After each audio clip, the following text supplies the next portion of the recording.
and we're going to continue live streaming this for Sunday school. We'll be doing the words of hope every day and all those good things.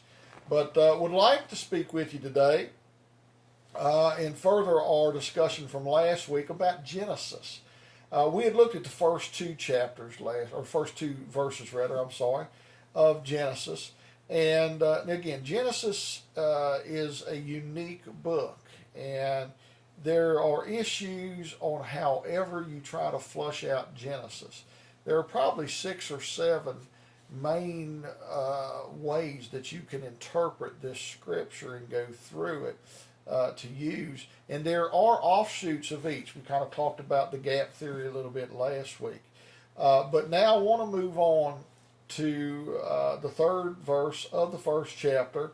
And again, this is a priestly rendition, this 1st chapter. And again, the reason we know that is because the priests believed that the name of God was so holy that they would not utter it. So they used the term Adonai Elohim, which means the Lord our God, instead of using Yahweh, which is the term used in the 2nd chapter of Genesis.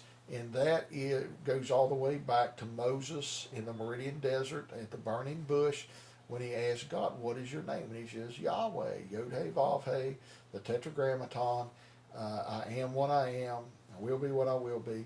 It's a riddle, but they believed that name was so holy they would not utter it or even write it down, so they went with Adonai Elohim. And that's how we know there's 2 different writers here. And also, they are very orderly. Priests are very orderly. They like to do things in a sequential way, and they have here. And we go to the 3rd verse, and it says, and God said. So God speaks. Okay? We have to understand that we see here the triune God at work. I know some would maybe argue this point, but for us Christians, it does look like the triune God is at work. So we have God speaking, the Father speaking. Who is the Word? Big W. Capital W is Jesus. He's the Word. So God is speaking.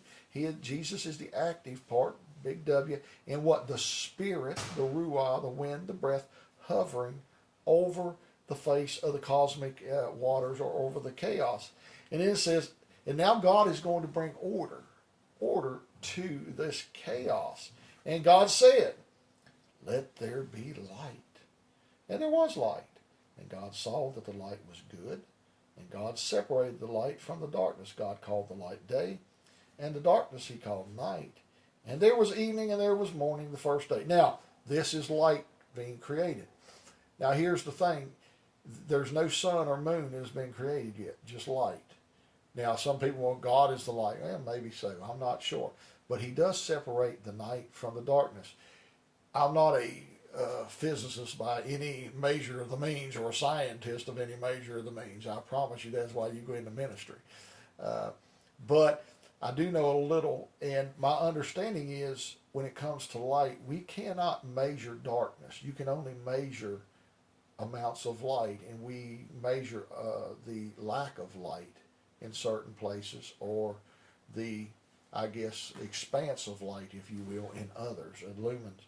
So again, God said, let there be light. So the light shines, and God separates the light from the darkness, called the light day. So we have the day made, and we have the night made. And then you see something that is unfamiliar for us, but for the Jewish folks, it's very familiar. And there was what? Evening, and there was morning the first day. For our Jewish friends, they are on a lunar calendar, and the evening is when the day begins. So it begins in the morning. So evening and morning. So again, it's a little different. We kind of look at it as, okay, you get up in the morning, that starts your day. No, that actually is the end of the day, according to the lunar calendar and the way the Jews look at things. And God said in the 6th verse, let there be an expanse in the midst of the waters, and let it separate the waters from the waters. So, and God made the expanse and separated the waters that were under the expanse from the waters that were above the expanse. And it was so. And God called the expanse heaven, and there was evening, and there was morning the 2nd day. So God is separating the waters.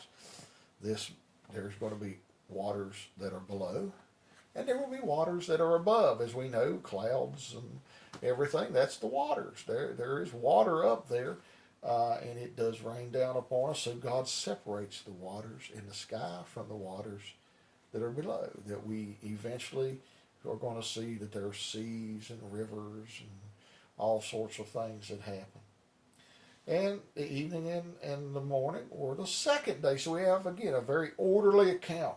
And God said, let the waters under the heavens be gathered into one place, and let dry land appear. And it was so. God called the dry land earth, or Ares, kind of means clay, dirt. And the waters that were gathered together, he called seas, and God saw that it was what? Good. So God sees that all this is good. He makes all these things. So now he's made dry land. He's put a separation between the land, and he's made the seas. So it's a wonderful thing to think about.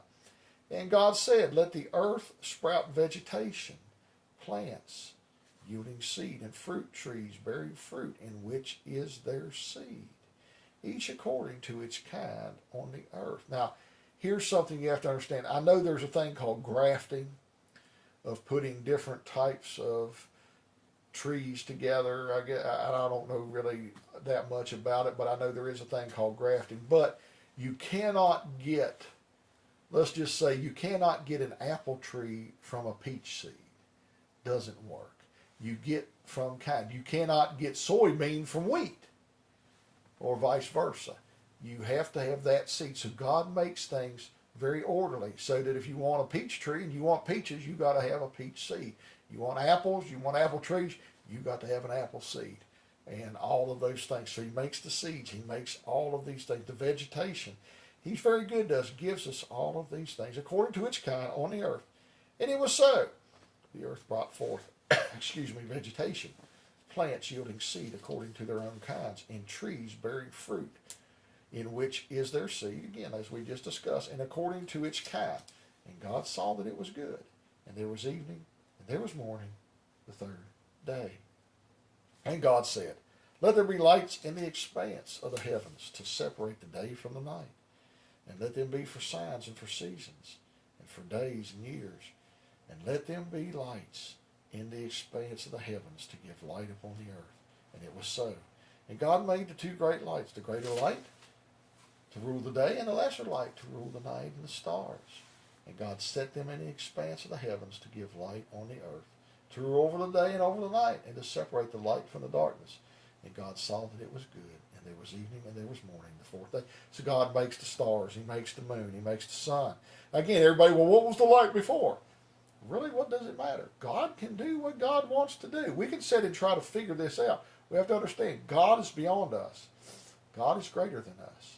He is the inexplainable in many ways. He's infinite. We're finite. He is unlimited and we are limited.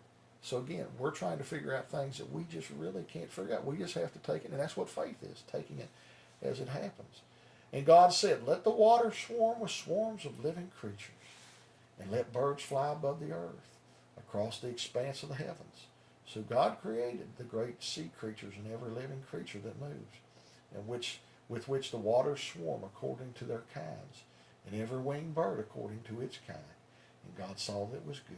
And God blessed them, saying, be fruitful and multiply, and fill the waters and the seas, and let birds multiply on the earth. And there was evening and there was morning, the fifth day. So God makes all of the sea creatures, the fish, and all of those things, and the birds of the air. Makes all, and he sees that it's good, and he tells you, be fruitful, multiply.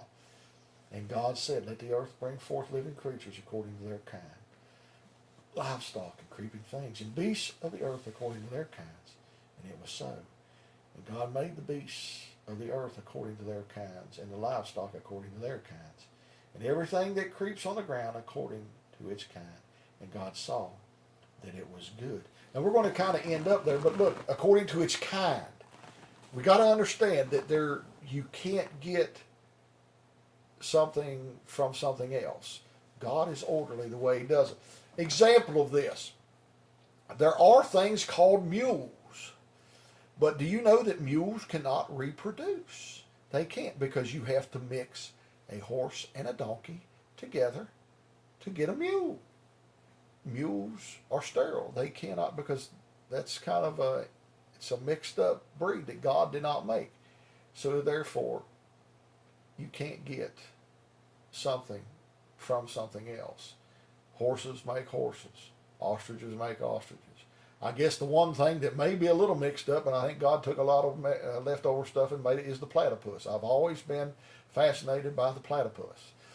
Never actually seen one up live, seen pictures, but would love to see one at one of these points. But I don't know. It looks like he had a beaver and a duck and a couple other things left over, and he kind of threw them all together. I don't know. But other than a platypus, you can't get something,